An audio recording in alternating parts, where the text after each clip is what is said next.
What's going on, everybody? This is Afro Think Tank. White woman exposes how the government systematically, on purpose, exposed African Americans to lead poison. This is one of the many diabolical things that the U.S. government legally did on purpose to black people in order to mess us up.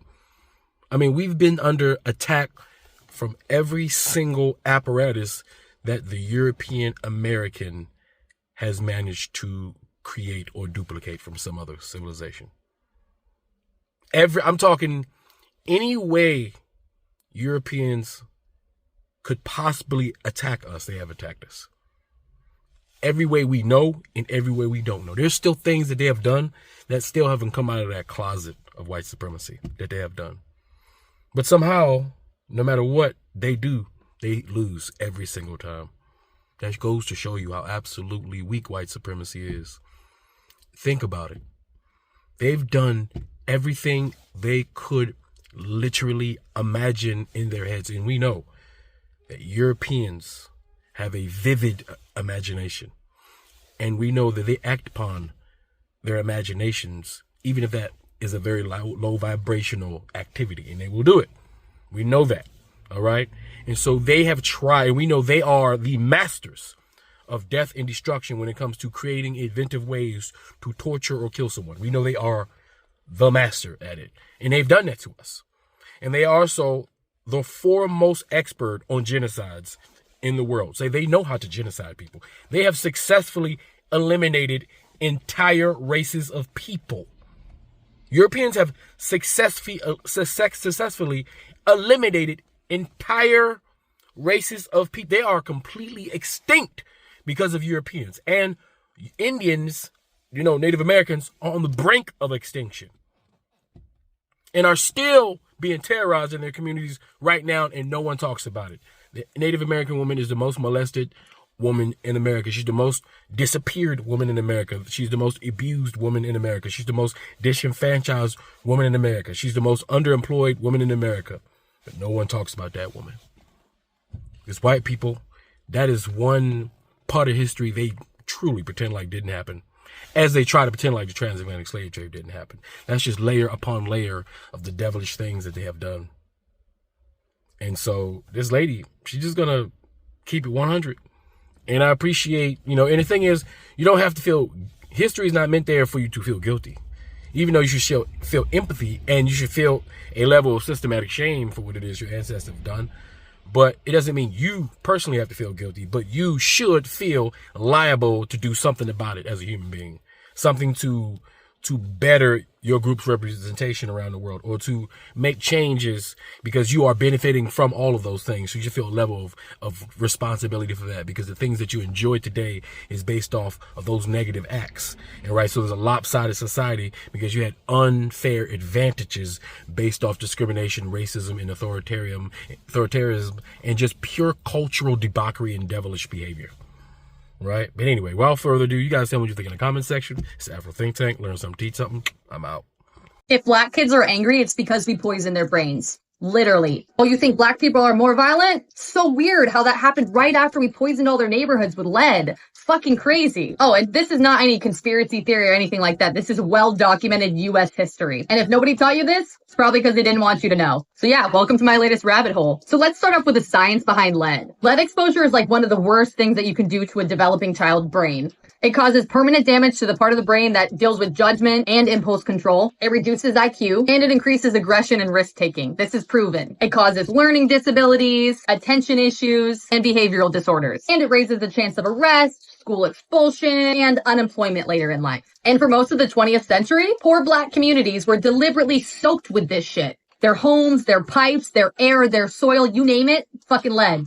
So wait a minute, if lead was so dangerous, why are we using it? And you guessed it, money. Tails on the sign, baby. Lead in the paint made it dry faster, it stuck better to surfaces, it resisted moisture and peeling, and it just looked like shinier and more vibrant, And this was great for landlords and government-assisted housing, the places that are trying to cut costs and shit. Perfect for them. Oh, but we also put it in gasoline too, but we made a new name for it though, so it sounds a little bit better. They called it tetraethyl lead, which this ended up making cars run better. You didn't have the knocking from engines, and it allowed manufacturers like GM to make their high performance cars. So win-win, you know what I'm saying? But yeah, even though all the factory workers in the GM plants and the DuPont plants and stuff like that started hallucinating and seeing bugs, like they literally called it the house of butterflies because people were seeing bugs and swatting them. But yeah, even though all of this shit was actively happening, they were like, I think we're safe. Honestly, I think we're good. But they also put lead in all the pipes and stuff. So all your water's coming to your house, whatever, it's going through lead because lead was cheaper. It was easier to bend, it's better, But like, here's the thing. If we knew lead was bad, like we wouldn't have known this and still pushed it, right? Try again. Ready for this little timeline? In 1904, Australian doctors warned that lead paint killed children. France and Australia said, oh God, terrifying, ban it. The US said, it'll be all right. In 1992, the League of Nations recommended a global ban on lead paint. They said, this shit's bad. Nobody should be using this. And the US said, I'd rather not. Oh, and you can thank Sherwin-Williams for that and the Lead Industries Association, which was lobbying Congress. So round of applause, Sherwin-Williams, thank you so much. Oh, but then we got in 1924 when the workers at Standard Oil's New Jersey refinery died in mass. But they were hysterical. That was workers' hysteria. That was not lead, baby. So like, we're fine. Oh, and then in 1943, they had US studies that showed low-level exposure lowered your IQ. But still we were like, let's just bury those. Like, nobody needs to see those, okay? And then in 1971, the CDC created a safe threshold, but they put it like really fucking high. They're like, this is safe, like, I guess. We'll be fine. Stop complaining. You have your freedom. Shut up, Oh, but of course, with this law, there was no enforcement in Black communities because why would we do that? What? And then in 1978, the U.S. finally banned residential paint. But that was only for new construction. And there was no requirement of cleaning up the old lead paint. So, the projects, the government housing, all those places where you pushed all those poor people into. Yeah, we're not going back there. But the new homes, the rich people, we good. We Gucci, baby. And here's where it gets really fucking crazy because it had me thinking, how many major cities were affected by this? Let's go through the list. We have Baltimore, Maryland. By the 1990s, 94% of poisoned children were, you guessed it, Black. Ooh, yep. Peeling paint in aging row homes, water pipes, industrial waste sites saturated entire neighborhoods. Freddie Gray, yep, that one, the one that killed by the police in 2015. Yep, he was one of the poison guys. When they did the autopsy, they showed cognitive damage, ADHD, and lead-related developmental delays. Crazy. Go figure, right? Baltimore's murder rate peaked at 353 in 1993, one of the highest in U.S. history. And today, estimated 75,000 to 100,000 people are still affected. St. Louis, Missouri. Over 80% of Black children tested in the 1990s had elevated blood lead levels. Public housing in North St. Louis was never remediated, like ever. Oh, and as recently as 2016, the city testing still found unsafe levels in kids' blood. So yeah, they estimate around 65,000 to 85,000 people are still being affected today in 2025. And most of these people live in neighborhoods with zero accountability. They're like, whatever, you got this, you're fine. And then we got Cleveland, Ohio. In 2004, more than 85% of homes still had lead paint. In fucking 2004. The city didn't enforce lead safety laws until 2019.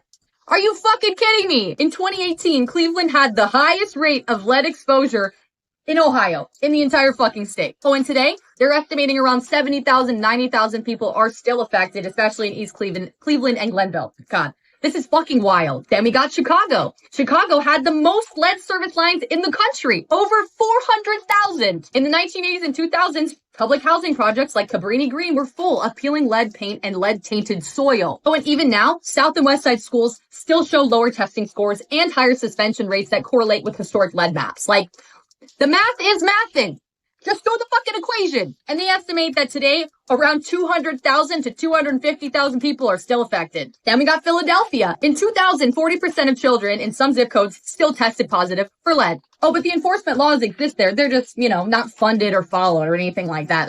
Red tape, whatever. And in 2020, so 5 years ago, over 80% of rental units are still fucking failing the lead safety checks. And of course, they're in low-income neighborhoods. Go figure. So they estimate that around 90,000 to 120,000 people in the Philadelphia area are still being affected today. Then we got New York City.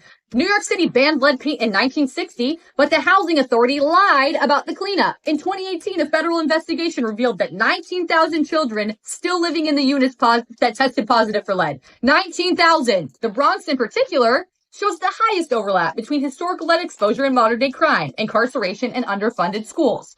still affected today. They're estimating around 250,000 to 300,000 people. So you want the total number of all these cities combined together? Yeah, they're estimating between 750,000 people and 945,000 people right now in 2025. But here's the most fucked up part about all of this. Let's say somebody escapes. You're 7 years old, you run away, you go live in Beverly Hills. I don't know, whatever the fuck. It doesn't leave you. You can literally pass lead poisoning onto your children through epigenetics. Lead does not mutate your DNA, but it changes how your genes express themselves. This ends up changing, I don't know, stress response, brain development, immune systems. So that means if someone was poisoned as a kid, they could still pass this shit down to their kid. Their kid could end up with lead in their bones. It could, during pregnancy, the lead is released back into the bloodstream and passed directly to the fetus. Your child can be born with higher risks of anxiety, attention problems, learning disabilities, executive dysfunction. So even if you're in a nice neighborhood and you were lead poisoned as a kid, you're still fucked. So what happens when you poison millions of children and just send them off into the world and criminalize their behavior afterwards? You get over-policed communities, mass incarceration, general poverty, schools that fail, and entire families marked as failure before they even had a fucking chance. This is not culture or bad parenting. This is not a moral failing. This is fucking chemical warfare. And this shit has been hidden in plain sight, engineered by corporations, approved by the government, and then buried under the headlines like black on black crime. So next time somebody says, well, black communities are just more violent, show them the fucking paint chips. Because I'll tell you right now, the studies showed that effects come about 20 years after the lead poisoning, which means the last people that have been poisoned, well, there's still shit going on right now, but we're still dealing with these effects. This shit's not going to go away until we fix the root cause. So next time somebody says, systemic racism isn't real, I don't even know what that means, show them this fucking video. Because this shit, like I said, is fucking chemical warfare and absolutely unacceptable. And what you're looking at isn't a crime, baby. It's a fucking crime scene. And the criminals, still rich, still free, still in office. We need to fix that. I pray all of the billionaires who exploit the lower class fucking die. And they get licked down, put in the ground, dug up, and then fucking told to die again. Bitch ass fucks. Fuck is you talking about? Amen. Who taught you to hate the texture of your hair? Who taught you to hate the shape of your nose? Who taught you to hate the color of your skin to such extent that you bleach? Who taught you to hate yourself from the top of your head to the soles of your feet? Before you come asking Mr. Muhammad, does he teach hate? You should ask yourself, who taught you to hate being what God gave you?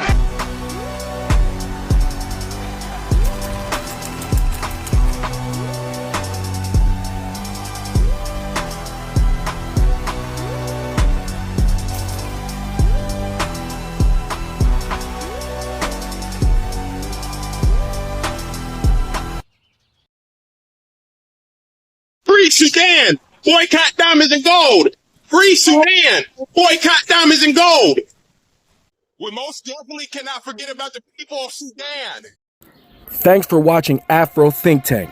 Don't forget to like, share, and subscribe. And follow me on Substack and Patreon for more content. Remember, it's Pan-Africanism or nothing.